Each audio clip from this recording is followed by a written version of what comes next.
할렐루야. 하루를 시작하는 성도들께 하나님의 은혜와 평강의 축복이 함께 하시길 기도합니다. 오늘 하루 우리의 삶을 인도하실 하나님의 은혜를 기대하며 주시는 말씀 앞에 하나님을 향한 소망의 복음을 붙드시는 성도님들 되시기 바랍니다. 10월 7일 말씀으로 여는 아침. 오늘 우리에게 주신 하나님의 말씀 욥기 4장 1절에서 11절 말씀입니다. 대만 사람 엘리바스가 대답하여 이르되 누가 내게 말하면 내가 실증을 내겠느냐? 누가 참고 말하지 아니하겠느냐? 보라, 전에 내가 여러 사람을 훈계하였고 손이 늘어진 자를 강하게 하였고 넘어지는 자를 말로 붙들어 주었고 무릎이 약한 자를 강하게 하였거늘 이제 이 일이 내게 이름에 내가 힘들어하고 이 일이 내게 닥침에 내가 놀라는구나. 내 경외함이 내 자랑이 아니냐? 내 소망이 내 온전한 길이 아니냐? 생각하여 보라. 죄 없이 망하는 자가 누구인가? 정직한 자의 끊어짐이 어디 있는가?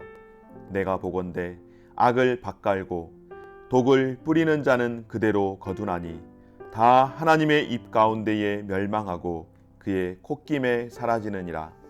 사자의 우는 소리와 젊은 사자의 소리가 그치고 어린 사자의 이가 부러지며 사자는 사냥한 것이 없어 죽어가고 암사자의 새끼는 흩어지느니라. 아멘. 욥의 친구들이 욥의 그 고통당함을 보며 함께 땅바닥에 주저앉아서 욥의 슬픔과 고난을 위로하고 있습니다. 사실은 그 어떤 말도 할 수 없었고 그저 고통당하는 욥을 바라보면서 함께 눈물을 흘리며 그 자리를 지켰습니다. 그리고 함께 그 자리 가운데에서 그들은 욥이 탄식하는 소리를 듣습니다. 욥이 자신의 생일을 저주하고 차라리 죽음 이후의 그 평안을 동경하는 소리를 듣게 되었습니다. 그런데 욥이 분노에 가까운 이가와 같은 탄식을 쏟아놓을 때에 그의 말에 불편함을 느낀 엘리바스가 주저하다 먼저 말을 꺼냈습니다. 엘리바스는 욥이 경건하고 온전한 사람이라면 하나님은 반드시 그런 사람에게 복을 주실 것이기에 미래에 대한 희망을 가지라고 먼저 말합니다. 엘리바스에게는 선한 사람이 세상에서 불행한 결말을 맞는 것은 있을 수 없다라고 이야기합니다. 다시 말해서 뿌린 대로 거두는 삶을 사는 것이 바로 인생이라고 이야기하며 소위 인과응보를 이야기를 하는 것입니다. 그리고 그는 욥이 힘들어하던 이웃들에게 했던 그 조언들을 다시금 상기시키며 왜 남들에게는 그렇게 힘들어할 때 힘을 주도록 격려했으면서 본인 스스로는 지금 이와 같은 상황에서 실천하지 못하느냐라고 조심스럽게 지적을 하고 있습니다. 엘리바스의 눈에는 욥이 일관성이 없는 사람으로 비춰졌던 것 같습니다. 엘리바스는 고통 없이 일상을 살아가던 욥이 고통을 당하게 되자 태도가 달라졌다라고 하는 이유로서 그를 비난하는 것입니다. 그러니까 다른 사람들이 어려워할 때에 욥이 격려하면서 그들이 일어날 수 있도록 해놓고서 정작 본인이 고통당할 때에는 그것에서 일어나지 못하고 자신의 생일과 자신의 삶을 저주하며 차라리 죽음 이후의 평안을 동경하는 그 모습이 아주 이중적인 태도라고 그렇게 생각을 하는 것입니다. 그렇습니다, 여러분. 우리도 이와 같은 상황을 만나면 엘리바스와 같이 상대방을 우리가 생각하는 우리의 지성으로, 우리의 감성으로, 우리의 상식으로 그와 같은 잣대로 판단하고 평가하려는 유혹을 받을 때가 있습니다. 그리고 우리도 모르게 그렇게 내뱉어버릴 때가 있습니다. 믿음이 좋은 사람인 줄 알았는데 믿음이 없다고 판단하거나 사랑이 많이 있고 사랑을 많이 베푸는 사람이라고 생각했는데 이제 보니 이기적인 사람이라고 그렇게 잘못 생각하고 판단할 때가 있더라는 것입니다. 상대방에 대한 이런 평가와 판단이야말로 여러분, 고통 중에 있는 사람에게 더 큰 짐이 된다는 사실을 알아야 합니다. 많은 경우에 상처를 받았다라는 것을 먼저 생각하기보다는 상처받게 된 원인에 대해서 왜 그런 일들이 일어나게 되었느냐라고 그렇게 이야기를 합니다. 굉장히 조심스러운 이야기이지만 두 부부가 가정생활을 하다가 그 가정이 안타깝게 또 깨어졌습니다. 그러면 여러분, 많은 경우에는 원인을 이야기합니다. 남편이 잘못해서, 아내가 잘못해서, 그 잘못에 대한 이야기만 합니다. 여러분, 잘못한 것 분명히 있겠죠. 그러나 잘못한 것보다 더 먼저 되어야 할 것 무엇일까요? 지금 그 일로 인하여서 비록 잘못했을지라도, 설사 잘못했을지라도 지금 그 사람은, 남편이든 아내든 두 사람은 상처를 받아서 위로를 받아야 할 대상이라고 하는 사실입니다. 잘못을 가지고 시시비비를 지금 그들에게, 상처받은 사람들에게 판단할 게 아니라 시시비비는 차지하고라도 상처받은 그 두 사람이 위로를 받아야 하는 것이 가장 먼저 받아야 할, 그들에게 가장 먼저 해야 할 우리의 삶의 모습이라고 하는 것입니다. 엘리바스의 이러한 지적은 욥에게 더 큰 아픔이 되었다라고 하는 것을 너무나도 잘 알고 있습니다.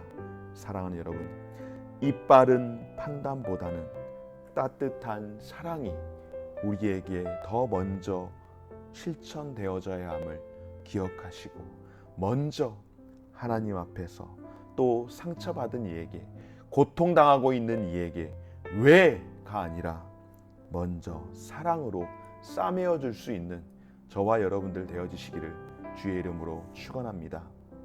오늘 엘리바스는 계속하여서 욥을 비난합니다. 하나님은 사람의 행실을 보시고 판단하시며 그에 따라 상벌을 정하신다라고 이야기를 하는 것이죠. 바로 철저히 인과응보의 그 법칙에 따라서 욥을 판단하고 있습니다.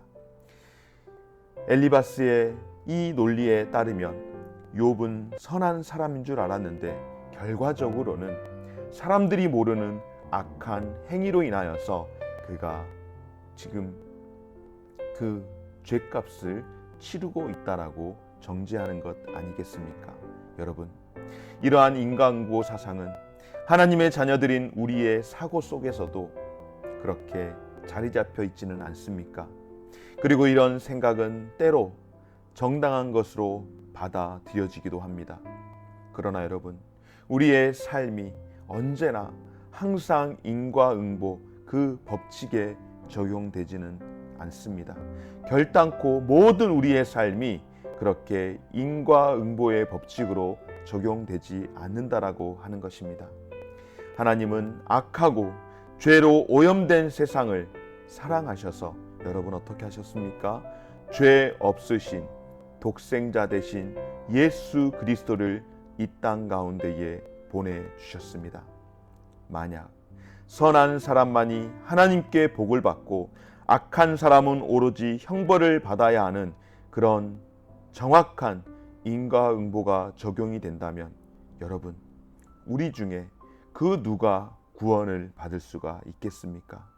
그러므로 정당하다라고 생각하는 이러한 법칙들이 다른 사람들을 함부로 정죄한다라는 사실을 기억하십시오. 고난당하는 자를 비난하는 근거로 하나님의 주권을 언급해서는 결단코 안 된다는 사실을 기억하시기 바랍니다. 오히려 하나님이 범죄한 우리에게 베푸신 한없는 은혜와 그 자비의 일로 말미암아 오히려 고통당하는 자를 우리는 위로하며 살아가야 할 줄 믿습니다. 사랑하는 여러분, 오늘 엘리바스의 주장대로라고 한다면 가장 큰 반론은 바로 예수님의 삶이 된다는 사실을 기억하십시오. 앞서 말씀을 드린 것처럼 하나님은 악하고 죄로 오염된 세상 가운데에 죄 없는 예수 그리스도를 보내주셨습니다.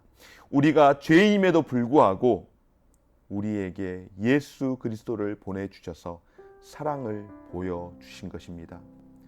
예수님이 죄가 없음에도 불구하고 의인이심에도 불구하고 고난을 당하셨습니다. 여러분, 인과응보로 모든 세상을 바라봐야 한다면 예수님께서, 죄 없는 예수님께서 이 땅 가운데에서 죄로 고난을 받으셨다라고 하는 그 사실에 대해서 무엇으로 판단하고 평가하고 증명할 수 있겠습니까?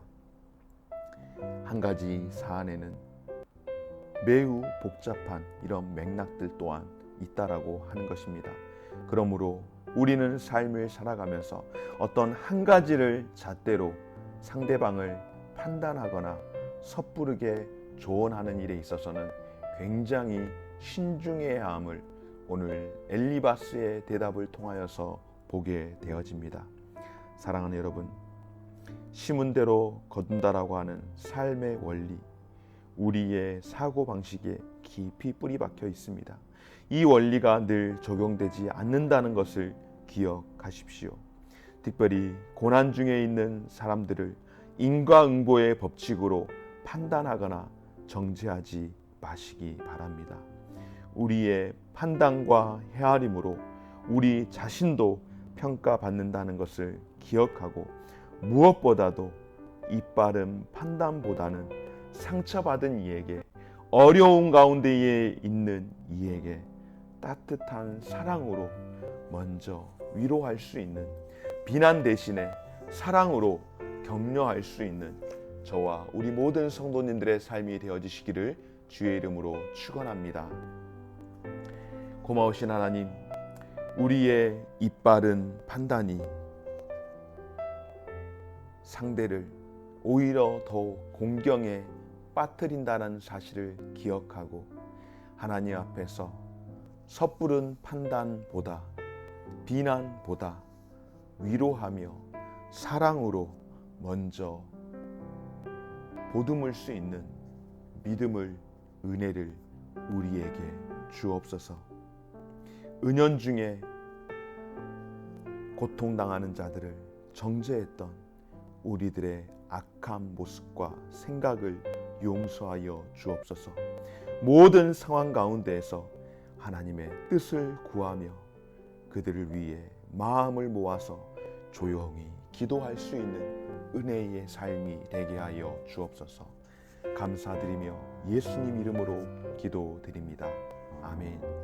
하늘에 계신 우리 아버지여, 이름이 거룩히 여김을 받으시오며 나라가 임하시오며 뜻이 하늘에서 이룬 것 같이 땅에서도 이루어지이다. 오늘날 우리에게 일용할 양식을 주옵시고, 우리가 우리에게 죄 지은 자를 사하여 준 것 같이 우리 죄를 사하여 주옵시고, 우리를 시험에 들게 하지 마옵시고 다만 악에서 구하옵소서. 대개 나라와 권세와 영광이 아버지께 영원히 있사옵나이다. 아멘.